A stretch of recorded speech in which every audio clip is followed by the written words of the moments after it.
따뜻한 봄날 저녁, 서울 강남의 고급 아파트 거실에서는 한 가족의 정겨운 식사 시간이 시작되고 있었습니다. 한지원은 단정한 앞치마를 두른 채 정성스럽게 차린 저녁 식탁을 바라보며 만족스러운 미소를 지었어요. 어머니, 오늘 상욱이가 좀 늦을 것 같다고 연락 왔어요. 중요한 미팅이 있다고 하더라고요. 30살의 지원이 양어머니 미네림에게 말했습니다. 55살의 미네림은 우아한 자태로 소파에 앉아 있었는데 그녀의 얼굴에는 항상 자애로운 미소가 피어 있었어요. 우리 사위는 정말 열심히 일하네. 경태도 배워야 할 텐데. 미네림이 둘째 아들 한경태를 바라보며 말했죠. 28살의 경태는 형님인 상욱보다 2살 어렸지만 언제나 여유로운 표정을 짓고 있었습니다.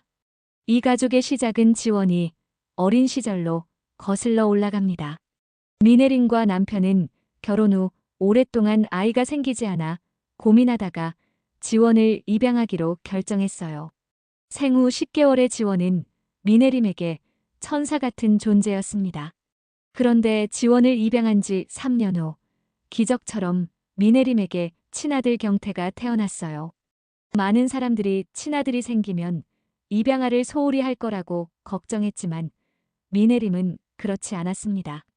오히려 지원을 더욱 각별히 아꼈고 경태에게도 누나는 내 진짜 가족이야라고 가르쳤어요. 두 아이는 정말 친남매처럼 자랐습니다. 누나, 요즘 회사 일은 어때? 경태가 지원에게 관심 있게 물었어요. 지원은 보험회사에서 일하고 있었는데 성실하고 꼼꼼한 성격으로 동료들에게 인정받고 있었습니다. 별일 없었어. 그보다 너는 어때? 상욱이랑 사업은 잘 되고 있어? 지원이 동생을 걱정하는 목소리로 물었습니다. 지원이 대학교에서 만난 김상욱은 정말 특별한 사람이었어요. 고아원에서 자란 상욱에게는 가족이라는 개념이 낯설었지만 지원의 가족을 만나면서 처음으로 진정한 가족의 따뜻함을 느꼈습니다. 미네림은 사위를 친아들처럼 아꼈고 경태와 상욱은 형제 이상의 끈끈한 정을 나누며 지냈어요. 형님은 정말 대단해요. 기술도 뛰어나고 사업 감각도 좋고. 경태가 상욱을 진심으로 존경하는 표정으로 말했습니다. 결혼 후 상욱과 경태는 함께 IT 솔루션 회사를 설립했거든요. 상욱의 뛰어난 기술력과 경영 감각, 경태의 영업 능력이 만나 회사는 빠르게 성장했습니다. 상욱이가 대표이사니까 책임감도 크겠어. 경태야, 너도 형을 잘 도와드려야 해. 미네림이 아들에게 당부했어요. 상욱이 지분 60%를 소유하고 있었고 경태가 40%를 가지고 있었는데 두 사람은 서로를 믿고 의지하며 사업을 키워나가고 있었습니다. 어머니, 걱정 마세요. 형님이랑 저는 진짜 형제나 다름없잖아요. 서로 믿고 의지하고 있어요. 경태가 활짝 웃으며 말했어요. 이때 현관문이 열리는 소리가 들렸습니다.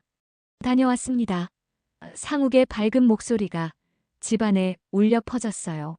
32살의 상욱은 늘 에너지가 넘치는 사람이었습니다. 자기야, 고생했어. 어서 와서 밥 먹어.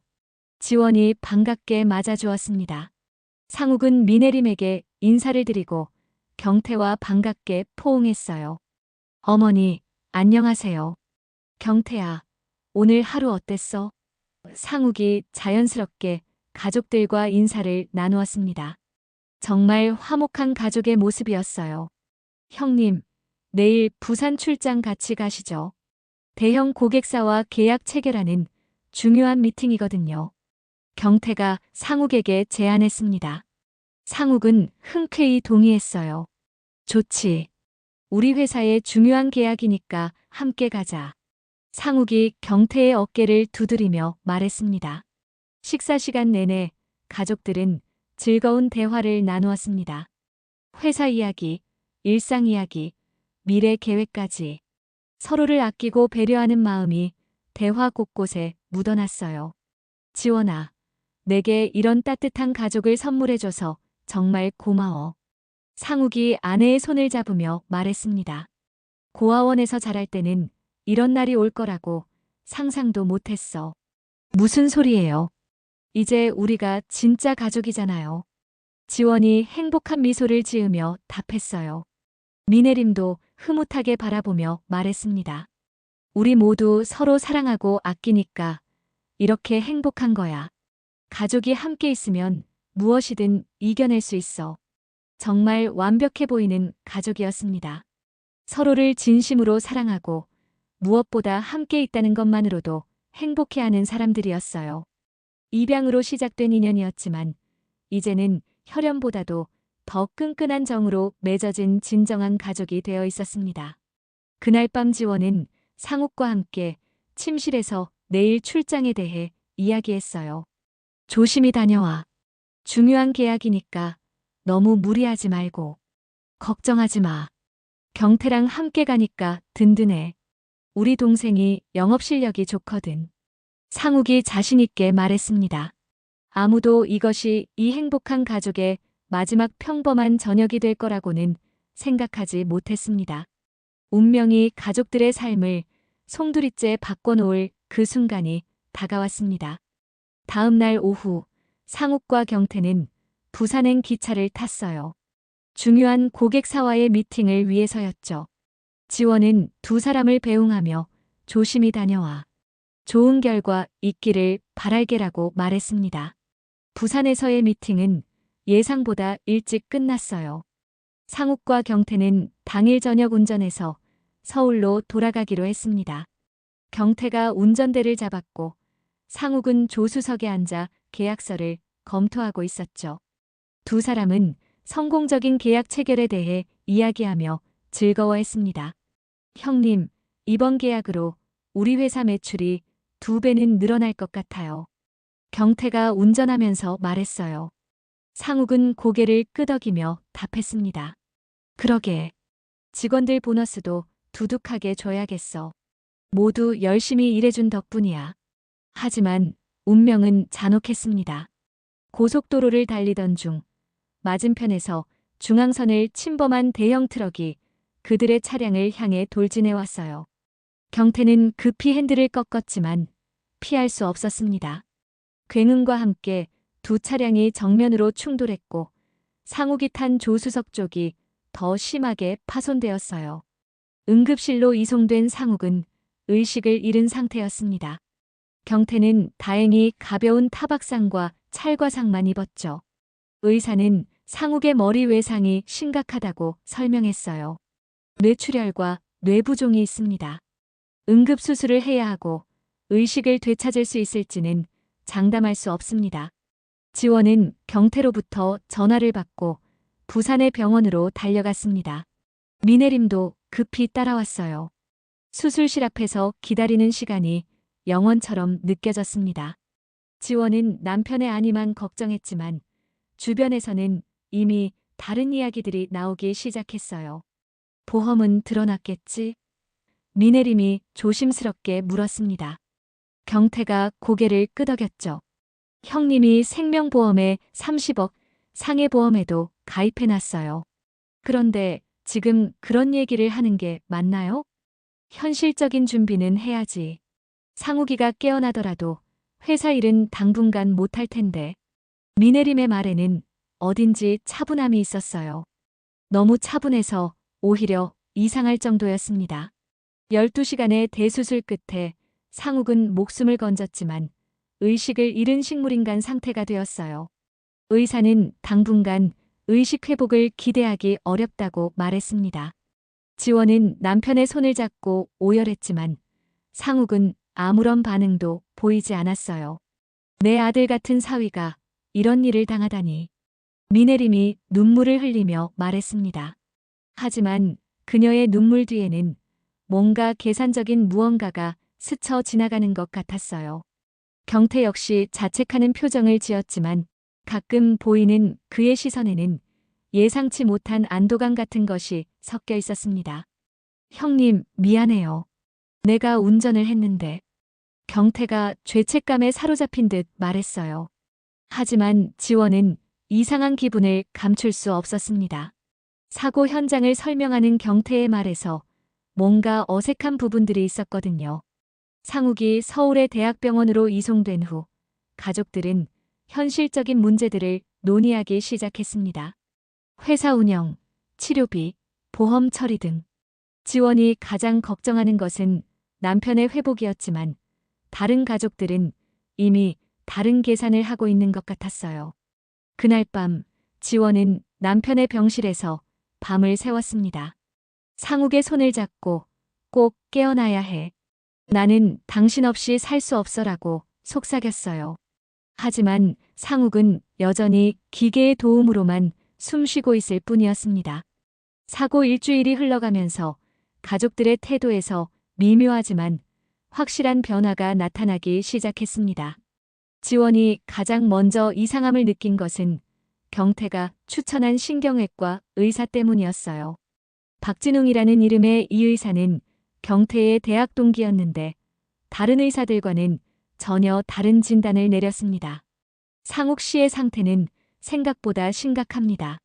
뇌 손상 부위가 광범위해서 의식 회복 가능성이 매우 낮아요. 진웅이 차분하게 설명했어요. 하지만 지원이 다른 병원에서 받은 세컨드 오피니언은 달랐습니다. 시간이 걸리겠지만 회복 가능성이 있다는 게 다른 전문의들의 공통된 의견이었거든요. 왜 선생님만 다르게 말씀하시는 거죠? 지원이 의구심을 표했습니다. 진웅은 당황하지 않고 답했어요. 의학적 판단은 의사마다 다를 수 있어요. 하지만 저는 현실적으로 판단하는 편이거든요. 무작정 희망만 품고 계시면 나중에 더 힘드실 테니까요. 더욱 이상한 것은 치료 방향이었습니다. 다른 병원들은 의식 회복을 위한 적극적인 치료를 권했지만 진웅은 현재 상태를 유지하는 보존적 치료만을 고집했어요. 무리한 치료는 오히려 위험할 수 있습니다. 지금 상태로 안정화시키는 게 최선이에요. 한편 미네린과 경태는 점점 더 현실적인 이야기들을 꺼내기 시작했습니다. 어느 날 저녁 지원이 병실에서 나와 복도를 걷다가 우연히 두 사람의 대화를 엿듣게 되었어요. 회사 지분 문제는 어떻게 할 거야? 미네림이 경태에게 물었습니다. 경태가 조심스럽게 답했어요. 형님이 의식을 못 찾으면 지원이 누나가 상속받게 되겠죠. 하지만 누나는 회사 경영에 대해 전혀 모르니까. 그러게 말이야. 지원이는 착하긴 하지만 사업 감각은 없잖아. 회사가 망하면 다 끝이야. 미네림의 목소리에는 걱정보다는 계산이 더 많이 섞여 있었어요. 지원은 가슴이 철렁 내려앉는 느낌이었습니다. 남편이 생사의 기로에서 헤매고 있는데 가족들은 벌써 재산 분할을 걱정하고 있었던 거예요. 하지만 지원은 이것을 현실적인 우려라고 스스로를 달랬습니다. 가족들이 나쁜 의도를 가졌을 리는 없다고 믿고 싶었거든요. 며칠 후 미네림이 지원에게 조심스럽게 말을 꺼냈습니다. 지원아, 상욱이가 이런 상태로 오래 있으면 너도 힘들고 혹시 다른 선택도 생각해봐야 하는 거 아닐까? 다른 선택이요? 지원이 이해할 수 없다는 표정으로 물었어요. 미네림은 더 직접적으로 말했습니다. 연명 치료를 중단하는 건 말이야. 상욱이도 이렇게 살아있는 게 행복할까? 그리고 너도 아직 젊은데 평생 이렇게 살 수는 없잖아. 지원은 충격을 받았습니다. 어머니, 그런 말씀하지 마세요. 상욱이는 반드시 깨어날 거예요. 저는 끝까지 기다릴 거고요. 물론 그런 마음은 이해해. 하지만 현실도 봐야지. 치료비도 만만치 않고 회사도 누군가는 관리해야 하고. 미네림의 말에는 점점 압박감이 실려갔어요. 경태도 비슷한 이야기를 했습니다. 누나, 형님을 사랑하는 마음은 알겠지만 형님도 이런 상태로 있는 걸 원하지 않으실 거예요. 그리고 회사도 계속 방치할 수는 없어요. 직원들 생계도 걸린 문제니까. 지원은 점점 더 혼란스러워졌어요. 가족들의 말이 아주 틀린 것은 아니었지만 뭔가 석연치 않은 부분들이 많았습니다. 특히 그들이 상욱의 회복 가능성보다는 포기를 전제로 한 이야기들을 더 많이 한다는 점이 이상했어요. 그날 밤 지원은 남편의 침대 옆에서 고민에 잠겼습니다. 상우가 정말 깨어날 수 없는 거야? 아니면 내가 너무 욕심을 부리는 걸까? 하지만 상욱은 여전히 아무런 반응을 보이지 않았습니다. 그날 새벽 3시 지원의 핸드폰이 울렸습니다. 모르는 번호였지만 왠지 받아야 할 것만 같았어요. 떨리는 손으로 전화를 받았습니다.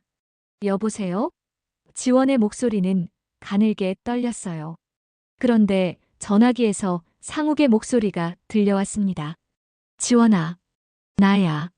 목소리는 평소보다 약하고 거칠었지만 분명히 남편의 목소리였어요. 상욱아, 정말 너야? 어떻게? 의식을 찾았어? 지원은 기쁨과 당황이 뒤섞인 채로 물었습니다. 하지만 상욱의 다음 말은 예상과 전혀 달랐어요. 지원아, 들어. 조심해야 해. 위험해. 상욱의 목소리에는 절박함이 묻어났습니다. 나는 간헐적으로 의식을 찾고 있어. 하지만 누군가 나에게 약물을 주입해서 계속 의식을 잃게 만들고 있어. 지원은 믿을 수 없었습니다. 무슨 소리야? 그럴 리가. 의료진이 치료를 위해서 진정제를 쓰는 거 아니야? 아니야. 치료용이 아니야. 의도적으로 내 의식을 억제하는 거야. 상욱의 목소리는 점점 더 다급해졌어요. 그리고 더 중요한 건 엄마와 경태가 내 회사 지분을 노리고 있다는 거야. 뭐라고? 지원은 더욱 혼란스러워졌습니다. 그럴 리 없어. 가족인데. 지원아, 나는 가끔 의식이 있을 때 그들의 대화를 들었어. 나를 식물인간 상태로 두고 회사 지분을 경태가 관리한다는 명목으로 가져가려고 해. 그리고 상욱이 잠시 멈췄다가 더욱 충격적인 말을 했어요. 생명보험금 30억도 노리고 있어. 지원의 손에서 핸드폰이 떨어질 뻔했습니다. 상우가 정말 확실한 거야? 혹시 약물 때문에 헛것을 보는 건 아닐까? 아니야. 나는 정신이 멀쩡해. 오히려 그들이 나를 정신이 나간 사람으로 만들려고 하는 거야. 상욱의 목소리에는 분노와 절망이 섞여 있었어요. 진웅도 공범이야. 경태와 함께 나에게 의식 억제 약물을 투여하고 있어. 진웅 선생님도. 지원은 더욱 믿기 어려웠습니다. 하지만 그분은 의사잖아. 히포크라테스 선서를 한 사람이 어떻게. 돈 앞에서는 양심도 사라지는 법이야. 경태가 그에게 얼마나 많은 돈을 약속했는지 모르겠지만 상욱의 목소리가 점점 작아졌어요. 지원아, 시간이 없어. 누군가 오는 것 같아. 조심해. 그들을 믿지 마. 전화가 끊어졌습니다. 지원은 한동안 멍하니 앉아 있었어요. 남편의 말이 사실이라면 자신이 그토록 믿고 의지했던 가족들이 배신자라는 뜻이었거든요. 하지만 어떻게 그럴 수 있을까요? 미네림은 자신을 친딸처럼 키워준 어머니였고 경태는 진심으로 자신을 챙겨주는 동생이었는데 다음 날 아침 지원은 일부러 평상시와 다름없이 행동했습니다. 하지만 가족들의 모든 말과 행동을 새로운 시각으로 바라보게 되었어요. 미네림이 상욱이 상태가 나아지지 않는다면서 참 안타까워라고 말할 때 그 목소리에 진짜 슬픔이 있는지 의심하게 되었습니다. 경태가 회사 일이 너무 복잡해져서 누나가 관리하기는 어려울 거예요. 제가 당분간 대신 처리하는 게 어떨까요? 라고 제안했을 때도 마찬가지였어요. 예전 같으면 고마운 제안이라고 생각했을 텐데 이제는 의심의 눈으로 바라보게 되었습니다. 진웅이 상욱의 상태를 확인하러 왔을 때 지원은 그의 모든 행동을 유심히 관찰했어요. 그가 상욱에게 주사를 놓는 것도 차트를 확인하는 것도 모든 게 의심스러웠습니다. 오늘 컨디션은 어떠신가요? 라고 물었을 때 진웅의 대답은 여전히 부정적이었어요. 큰 변화는 없네요. 장기간 이런 상태가 지속될 가능성이 높습니다. 지원은 마음속으로 절규했습니다. 정말 가족들이 자신을 배신하고 있는 걸까요? 아니면 상욱이 약물의 영향으로 착각을 하고 있는 걸까요? 어느 쪽이든 지원에게는 견디기 어려운 현실이었어요. 그날 밤 지원은 다시 상욱의 전화를 기다렸습니다. 하지만 전화는 오지 않았어요. 절망 속에서 지원은 누군가에게 도움을 요청해야 한다고 생각했습니다. 가장 먼저 떠오른 사람은 진웅이었어요. 경태의 친구이긴 하지만 의사로서 양심이 있을 거라고 믿었거든요. 지원은 진웅에게 따로 만나자고 제안했습니다. 선생님, 솔직히 말씀해 주세요. 제 남편 상태가 정말 그렇게 절망적인가요? 지원이 간절하게 물었어요. 진웅은 안타까운 표정을 지으며 고개를 끄덕였습니다. 지원 씨, 제가 거짓말할 이유가 있겠어요? 의학적으로 봤을 때 상욱 씨의 뇌 손상은 회복이 어려운 수준입니다. 진웅의 말은 단호했어요. 다른 병원에서 희망적인 얘기를 했다고 하던데 그건 환자 가족의 마음을 달래기 위한 말일 가능성이 높아요. 하지만 간혹의식을 찾는 것 같기도 하고 지원이 조심스럽게 말을 꺼냈어요. 진웅의 표정이 순간 굳어졌지만 곧 부드러운 미소를 지었습니다. 그건 단순한 반사작용일 거예요. 뇌사 환자들도 가끔 그런 반응을 보이거든요. 너무 희망을 품지 마세요. 현실을 받아들이는 게 지원 씨를 위해서도 좋을 거예요. 지원은 진웅의 말에서 뭔가 어색함을 느꼈습니다. 평소보다 너무 단정적이고 희망을 완전히 차단하려는 듯한 태도였어요. 선생님, 혹시 다른 치료법은 없을까요? 최신 의료기술이나. 지원 씨, 제발 현실을 보세요. 진웅의 목소리에 약간의 짜증이 섞였어요. 무의미한 희망을 품고 있으면 나중에 더 고통스러워요. 그리고 그가 잠시 망설이다가 말했습니다. 솔직히 경제적인 부담도 만만치 않을 텐데요. 그 순간 지원은 깨달았습니다. 진웅도 다른 가족들과 같은 편이라는 것을. 상욱의 말이 사실일지도 모른다는 생각이 들기 시작했어요. 며칠 후 지원은 우연히 충격적인 장면을 목격했습니다. 늦은 밤 병실을 지나다가 상욱의 방에서 나오는 진웅을 봤거든요. 그런데 이상했습니다. 정규 회진 시간도 아니었고 간병인도 없는 시간이었어요. 지원은 조심스럽게 진웅을 따라갔습니다. 복도 끝에서 진웅이 경태와 만나는 것을 봤어요. 두 사람은 조용히 대화를 나누고 있었습니다. 오늘도 투여했어? 경태가 물었어요. 진웅이 고개를 끄덕였습니다. 응. 하지만 점점 용량을 늘려야 할 것 같아. 간헐적으로 의식이 돌아오는 것 같거든. 그럼 더 확실하게 해.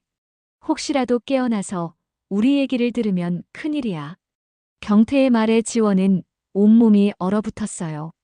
정말로 그들이 상욱에게 의식 억제 약물을 투여하고 있었던 거예요. 근데 너무 오래 이러면 의심받을 수도 있어. 지원 씨가 벌써 다른 병원 의견을 물어보고 다니던데. 진웅이 걱정스럽게 말했습니다. 괜찮아. 지원이 누나는 의심이 많은 성격이 아니야. 그리고 설령 의심한다고 해도 증거가 없잖아. 경태가 자신만만하게 답했어요. 우리만 조심하면 돼. 몇 달만 더 지나면 자연스럽게 연명치료 중단 얘기를 꺼낼 수 있을 거야. 보험금은 언제 받을 수 있어? 진웅이 직접적으로 물었습니다. 경태가 씩 웃으며 답했어요. 형님이 사망하면 바로 처리할 수 있어. 30억이니까 너도 충분한 몫을 받을 거야. 지원은 더 이상 들을 수 없었습니다. 몸을 돌려 병원을 빠져나왔어요. 집에 돌아와서도 믿을 수 없었습니다. 자신이 그토록 믿었던 사람들이 남편을 죽이려 하고 있다니. 다음 날 지원은 미네린과 경태에게 평소와 다름없이 행동했습니다. 하지만 이제 모든 것이 달라 보였어요. 미네림이 상욱이 때문에 너무 힘들지? 얼굴이 많이 상했네라고 말할 때 그 속에 숨은 의도를 읽을 수 있었습니다.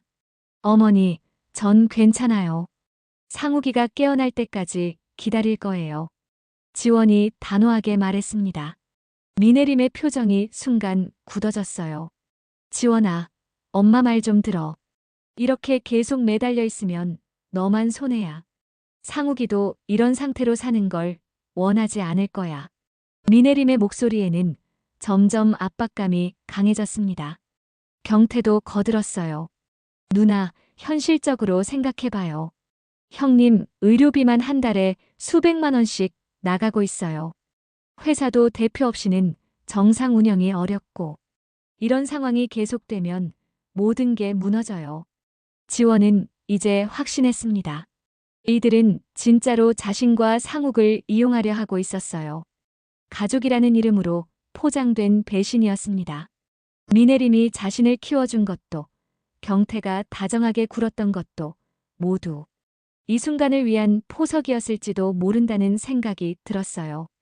그날 밤, 지원은 혼자 앉아 울었습니다.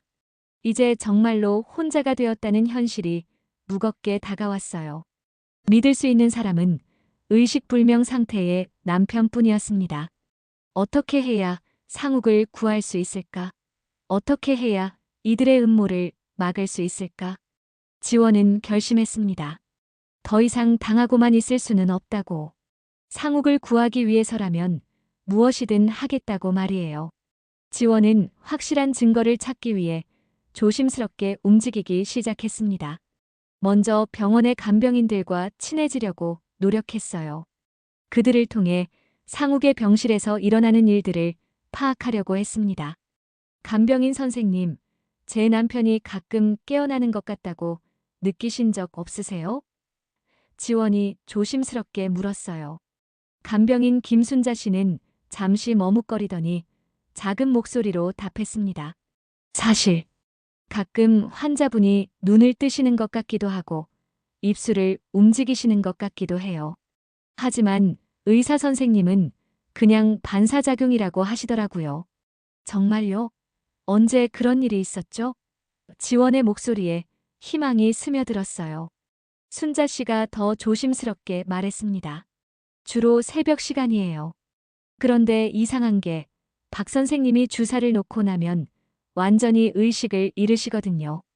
치료용 주사라고 하시는데 순자 씨도 뭔가 이상함을 느끼고 있었던 거예요. 며칠 후 지원은 더욱 충격적인 대화를 엿듣게 되었습니다. 병원 휴게실에서 미네림, 경태, 진웅이 모여 있는 것을 우연히 발견했어요. 문틈 사이로 그들의 대화가 들려왔습니다. 언제까지 이렇게 끌어야 하는 거야? 미네림이 짜증 섞인 목소리로 말했어요. 지원이가 점점 의심하는 것 같은데 조금만 더 기다려요. 너무 성급하게 하면 의심받아요. 진웅이 진정시켰습니다. 몇 달 더 지나면 자연스럽게 연명치료 포기 분위기를 만들 수 있을 거예요. 경태가 더 직접적으로 말했어요. 사실 지원이 누나가 문제예요. 너무 순진해서 현실을 받아들이지 못하고 있어요. 어떻게든 설득해야 하는데. 그때 미네림이 냉정하게 말했습니다. 지원이는 어차피 양녀니까 눈치도 없고 순진해. 우리가 잘해주기만 하면 의심 안 할 거야. 상욱이 없으면 우리한테 더 의존하게 될 거고. 지원은 마지막 말에 완전히 얼어붙었어요. 자신이 양녀라는 이유로 이렇게 무시당하고 있었던 거예요. 그들에게 자신은 진짜 가족이 아니라 이용할 수 있는 도구에 불과했던 겁니다. 회사 지분은 어떻게 처리할 거야? 미네림이 계속 물었어요. 경태가 자신 있게 답했습니다. 형님이 사망하면 지원이 누나가 상속받겠지만 누나는 경영 능력이 없으니까 제가 대신 관리한다는 명목으로 실질적으로 제가 갖게 될 거예요. 보험금은? 진웅이 노골적으로 물었습니다. 30억은 확실하지? 당연하죠. 제가 수익자로 되어 있거든요. 물론 지원이 누나 앞에서는 가족을 위해 쓰겠다고 하겠지만 경태가 비열하게 웃었어요. 지원은 더 이상 들을 수 없어서 그 자리를 떠났습니다. 집으로 돌아가는 길에 눈물이 멈추지 않았어요. 자신이 그토록 사랑했던 가족들이 이렇게 잔혹할 수 있다니. 그날 밤 상욱으로부터 다시 전화가 왔습니다. 지원아, 괜찮아? 상욱아. 지원의 목소리는 울음으로 가득했어요. 모든 게 사실이었어. 정말로 그들이 당신을 죽이려고 하고 있어. 알고 있어. 나도 그들의 대화를 들었거든. 상욱의 목소리에는 분노가 가득했습니다. 하지만 지금은 참아야 해. 우리가 준비할 시간이 필요해. 어떻게 해야 할까? 나는 정말 모르겠어. 지원이 절망적으로 말했어요. 일단 아무것도 모르는 척 해야 해. 그리고 증거를 모아야 해. 녹음이라도. 상욱이 말하다가 갑자기 조용해졌습니다. 누군가와 전화 끊을게. 지원은 이제 완전히 혼자라는 사실을 절감했습니다. 믿었던 가족들이 모두 적이 되어버린 상황에서 의식불명의 남편과만 소통할 수 있는 기이한 현실. 하지만 포기할 수는 없었어요. 상욱을 구하기 위해서라면 무엇이든 해야 했습니다. 그날부터 지원은 이중적인 삶을 살기 시작했습니다. 겉으로는 순진한 딸과 누나 역할을 하면서 속으로는 가족들의 음모를 파헤치기 위해 노력했어요. 지원은 신중하게 계획을 세우기 시작했습니다. 먼저 상욱에게 투여되는 약물을 차단해야 했어요. 간병인 김순자 씨가 유일하게 믿을 수 있는 사람인 것 같았습니다. 순자 선생님, 제가 부탁 하나 드려도 될까요? 지원이 조심스럽게 말을 꺼냈어요. 사실 박 선생님이 제 남편에게 이상한 약물을 투여하고 있는 것 같아요. 순자 씨는 놀란 표정을 지었습니다. 무슨 말씀이세요? 제 남편이 가끔 의식을 찾는데 박 선생님이 주사를 놓고 나면 완전히 의식을 잃어요. 이상하지 않나요? 지원이 진실을 털어놓기 시작했어요. 순자 씨도 고개를 끄덕였습니다. 사실 저도 이상하다고 생각했어요. 일반적인 치료용 주사와는 다른 것 같더라고요. 선생님, 제발 도와주세요. 박 선생님이 주사를 놓으려고 하면 제게 알려주시고 가능하면 막아주세요. 지원이 간절하게 부탁했어요. 순자 씨는 잠시 고민하더니 고개를 끄덕였습니다. 알겠어요. 환자분을 위해서라면 당연히 도와드려야죠. 며칠 후 순자 씨의 도움으로 진웅의 약물 투여가 차단되기 시작했어요. 순자 씨가 가족분이 와서 면회 중이에요라고 핑계를 대거나 갑자기 상욱의 상태가 불안정하다며 다른 간호사들을 불러들였거든요. 그 결과 상욱의 의식이 점점 더 자주 돌아오기 시작했습니다. 지원과 상욱은 비밀스럽게 소통하며 반격을 준비했어요. 지원아, 이제 결정적인 증거를 잡아야 해. 상욱이 어느 날 밤 전화로 말했습니다. 내일 그들이 다시 모일 거야. 녹음 준비를 해놔. 다음 날 지원은 휴대폰 녹음 기능을 켜놓고 가족들과 만났습니다. 예상대로 미네림, 경태, 진웅이 모여서 최종 계획을 논의하기 시작했어요. 이제 그만 정리해야겠어. 지원이가 점점 의심하고 있어. 미네림이 말했습니다. 그럼 어떻게 할 거예요? 진웅이 물었어요. 경태가 냉정하게 답했습니다. 연명치료 중단을 결정하는 거야. 지원이 누나를 설득해서 동의서에 서명하게 하면 돼. 만약 반대하면? 진웅이 걱정스럽게 물었어요. 그럼 어쩔 수 없지. 의료진 판단으로 진행할 수밖에. 미네림이 차갑게 말했습니다. 어차피 지원이는 의학적 지식이 없으니까 우리가 하는 말을 믿을 수밖에 없어. 지원은 손이 떨렸지만 계속 녹음을 했어요. 더 결정적인 증거가 필요했거든요. 그런데 정말 확실한 거죠? 보험금 문제 없이 받을 수 있는 거 맞죠? 진웅이 직접적으로 물었습니다. 당연하죠. 사고 사니까 문제 없어요. 30억 전액 수령 가능해요. 경태가 자신만만하게 답했어요. 그리고 회사 지분도 제가 관리하게 되면 연 매출이 몇십억인데 그 수익도. 바로 그때였습니다. 상욱이 갑자기 병실 문을 열고 나타난 거예요. 가족들은 모두 얼어붙었습니다. 모든 이야기 잘 들었어. 상욱이 차분하지만 단호한 목소리로 말했습니다. 내 죽음을 계획하고 보험금을 나눠 가질 생각을 하고 있었구나. 상욱아, 언제 깨어났어? 미네림이 당황하며 말했어요. 한참 전에 깨어났어. 다만 당신들이 나에게 투여하는 약물 때문에 의식을 잃고 있었을 뿐이야. 상욱의 시선이 진웅에게 향했습니다. 의사라는 사람이 어떻게 이런 일을 할 수 있어? 지원이 나서서 말했습니다. 모든 대화를 녹음했어요. 증거는 충분해요. 경태가 발악하듯 말했어요. 형님, 오해예요. 우리가 형님을 해치려 한 게 아니라. 오해? 상욱이 냉소적으로 웃었습니다. 30억 보험금 이야기도 오해고 회사 지분 가져갈 계획도 오해야. 미네림이 마지막으로 애원했습니다. 지원아, 우린 가족이잖아. 이런 일로 가족이 깨질 수는 없어. 지원이 단호하게 답했어요. 진짜 가족이라면 이런 일을 하지 않았을 거예요. 진실이 드러난 후 모든 것이 빠르게 진행되었습니다. 지원은 녹음 파일과 함께 경찰서에 고발장을 제출했어요. 미네림, 경태, 진웅은 살인미수와 보험사기 혐의로 체포되었습니다. 재판 과정은 더욱 충격적이었어요. 수사 과정에서 그들의 계획이 사고 직후부터 시작된 것이 아니라는 사실이 밝혀졌거든요. 경태는 처음부터 형의 회사와 재산을 탐내고 있었고 그 기회를 만들기 위해 의도적으로 교통사고를 유발했다는 증거까지 나왔습니다. 피고인 한경태는 형인 피해자와 함께 사업을 하면서도 지속적으로 회사 지분과 재산에 대한 불만을 품고 있었습니다.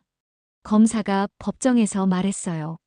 사고 당일 차량의 블랙박스 분석 결과 피고인이 의도적으로 중앙선 침범 차량과 충돌하도록 조작한 정황이 발견되었습니다. 지원은 법정에 앉아 이 모든 진실을 들으며 소름이 돋았어요. 자신이 믿었던 가족들이 이토록 치밀하게 계획을 세웠다니. 특히 미네림의 진술이 가장 충격적이었습니다. 저는 지원이를 입양할 때부터 나중에 이용할 생각이었습니다. 미네림이 법정에서 차갑게 고백했어요. 경태 혼자로는 부족하다고 생각했거든요. 딸이 있으면 좋은 남자와 결혼시켜서 우리 가족의 자산을 늘릴 수 있을 거라고 생각했죠. 그럼 지원 씨에 대한 모성애는 가짜였다는 말씀인가요? 판사가 물었습니다. 완전히 가짜는 아니었어요. 하지만 진짜 내 핏줄은 아니니까. 경태가 더 소중했죠. 미네림의 말에 지원은 눈물을 흘렸어요. 30년 동안 받았던 사랑이 모두 계산된 것이었다는 사실이 너무 아팠습니다. 경태의 진술도 마찬가지였어요. 형님이 성공할 때마다 질투가 났어요. 똑같이 일했는데 왜 형님만 인정받는지. 그리고 회사 지분도 불공평하다고 생각했어요. 진웅은 돈에 눈이 멀어 의사로서의 양심을 버렸다고 했습니다. 경태가 성공하면 저에게도 상당한 이익이 돌아올 거라고 약속했어요. 병원 월급만으로는 부족했거든요. 판결은 예상보다 무거웠습니다. 경태는 살인미수와 보험사기로 15년, 미네림은 공범으로 10년, 진웅은 의료진으로서 환자를 해친 죄로 12년을 선고받았어요. 판결 후 지원과 상욱은 새로운 출발을 준비했습니다. 상욱은 완전히 회복되었고 오히려 이 사건을 통해 지원의 무조건적인 사랑을 다시 한번 확인할 수 있었어요. 지원아, 고마워. 나를 끝까지 믿고 지켜줘서. 상욱이 지원의 손을 잡으며 말했습니다. 당연한 거예요. 우리는 진짜 가족이니까요. 지원이 미소를 지으며 답했어요. 1년 후 두 사람은 새로운 직원들과 함께 회사를 재건했습니다. 이번에는 정말로 가족 같은 직장을 만들어가고 있었어요. 서로를 진심으로 아끼고 배려하는 사람들과 함께 말이죠. 지원은 이제 알았습니다. 혈연도, 입양도, 법적 관계도 진짜 가족을 만들지 않는다는 것을. 오직 서로를 지키려는 무조건적인 사랑만이 진정한 가족을 만든다는 진리를 말이에요. 어느 날 저녁 지원과 상욱은 새집 거실에서 따뜻한 차를 마시며 이야기했습니다. 이제 정말 우리만의 가족이네. 상욱이 말했어요. 맞아요. 이번에는 진짜 가족이에요. 지원이 행복한 미소를 지으며 답했습니다. 그들은 깨달았습니다. 가장 어두운 시련을 함께 견뎌낸 사랑이야말로 세상에서 가장 강한 유대라는 것을. 그리고 그런 사랑으로 맺어진 관계야말로 진정한 가족이라는 것을 말이에요.